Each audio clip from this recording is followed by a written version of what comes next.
แช่ดิ ตอนบุญคนหลาย มือหนามอนอย่าอมเปื้อนหรือไปยังขับป่า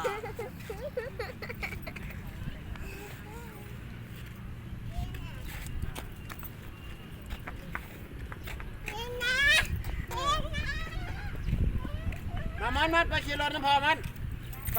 เอาไม่ต้องสนใจดอก